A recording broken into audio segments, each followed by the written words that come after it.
पता चला है कि बस कुछ प्लास्टिक क्रेट की मदद से आप घर पर ही बड़े और मीठे तरबूज आसानी से उगा सकते हैं। इसके लिए आपको बड़े बगीचे की जरूरत नहीं है, आप इन्हें अपनी बालकनी में भी उगा सकते हैं और इनसे मिलने वाली फसल इतनी ज्यादा होती है कि पूरी गर्मी पूरे परिवार के लिए काफी हो। इन्हें लगाने का तरीका भी बहुत आसान है। सबसे पहले कुछ प्लास्टिक क्रेट तैयार करें। फिर कुछ पुराने बुने हुए बोरों को क्रेट के साइज के टुकड़ों में काट लें और उनसे क्रेट के तल और किनारों को ढक दें। एक बार ढकने के बाद क्रेट को पोषक तत्वों से भरपूर मिट्टी के मिश्रण से भर दें।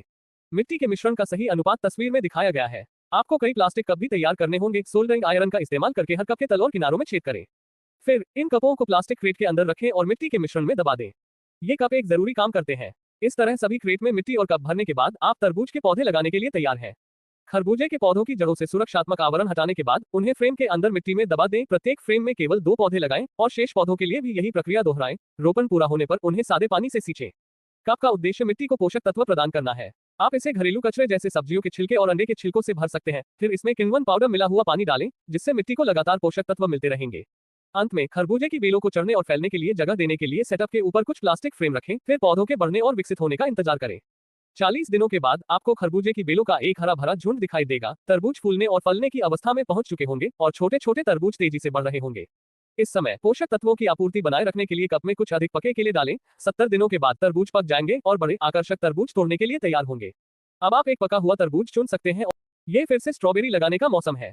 अगर आपके घर में पानी की खाली बोतलें हैं तो आप उनका इस्तेमाल स्ट्रॉबेरी उगाने के लिए कर सकते हैं, खासकर इसलिए क्योंकि बाजार में मिलने वाली स्ट्रॉबेरी काफी महंगी होती है। सबसे पहले किसी औजार की मदद से पानी की खाली बोतल को बीच से काट लें और सिर्फ गर्दन और ढक्कन वाला हिस्सा ही रखें। इसके बाद बोतल के ढक्कन और बोतल की बॉडी में हवा आने जाने के लिए छोटे छोटे छेद करें। फिर बोतल को लटकाने के लिए तार से एक हुक बनाएं। इससे इसे आपके बगीचे में किसी रैक पर लटकाना आसान हो जाएगा। अब मिट्टी में चावल की भूसी और ऑर्गेनिक खाद अच्छी तरह मिलाकर पोषक तत्वों से भरपूर मिट्टी तैयार करें। बोतल को इस मिश्रण से भरें, लेकिन इसे ऊपर तक न भरें। स्ट्रॉबेरी के पौधों के लिए थोड़ी जगह छोड़ दें।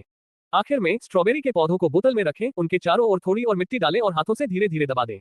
पौधे लगाने का काम पूरा होने के बाद हर पौधे को पानी दें, जो जीवन का आधार है, ताकि वे जरूरी पोषक तत्व पूरी तरह सोख सकें। फिर बस समय की बात थी। लगभग 1 महीने बाद हर पौधे पर घनी पत्तियां आ गई थी और कुछ पर तो प्यारे प्यारे छोटे फूल भी खिलने लगे थे। 50 दिन पूरे होने तक हर पौधे पर फल लगने लगे थे और खूब फूल खिले थे। इस दौरान मैं लगातार बकरी की खाद डालता रहा और उन्हें अच्छे से पानी देता रहा। 3 महीने से ज्यादा समय के बाद पौधे चमकीले लाल स्ट्रॉबेरी से लदे हुए थे। ये नजारा सचमुच मुंह में पानी लाने वाला था। पिछले साल ड्रैगन फ्रूट खाने की इच्छा होने पर मैंने एक पड़ोसी से कुछ कटिंग ली थी। इस साल आखिरकार मुझे अपनी मेहनत का फल चखने को मिला। मैंने जो तरीका अपनाया वह ये है, मैंने ड्रैगन फ्रूट के तने का एक हिस्सा लिया और कटिंग को जड़ पकड़ने के लिए मिट्टी में लगा दिया। 2 महीने बाद उसमें सफलतापूर्वक जड़ें निकल आईं। चूंकि मेरे पास बगीचे के लिए जमीन नहीं थी, इसलिए मैंने बेकार पड़ी कुछ बाल्टियों को प्लांटर के तौर पर इस्तेमाल किया। मैंने उनमें घर पर तैयार पोषक तत्वों से भरपूर मिट्टी भरी, हर बाल्टी में लकड़ी का एक खंभा लगाया और उन्हें अच्छी तरह पानी दिया। गमले की मिट्टी को गीला करें और ड्रैगन फ्रूट की कटिंग को कंटेनर में लगाएं। उन्हें लकड़ी के खंभे के पास रखें ताकि उन्हें उससे बांधा जा सके। आखिर में गर्मी और नमी बनाए रखने के लिए मिट्टी के ऊपर पुआल की एक परत बिछा दें। 6 महीने बाद ड्रैगन फ्रूट के तने काफी बढ़ जाएंगे। इस दौरान उन्हें बस नियमित रूप से पानी और अतिरिक्त खाद की जरूरत होती है और किसी खास देखभाल की जरूरत नहीं पड़ती। 10 महीने बाद फूल और फल आने लगते हैं। फास्फोरस और पोटेशियम से भरपूर कोई कंपाउंड फर्टिलाइजर मिश्रित खाद डालें।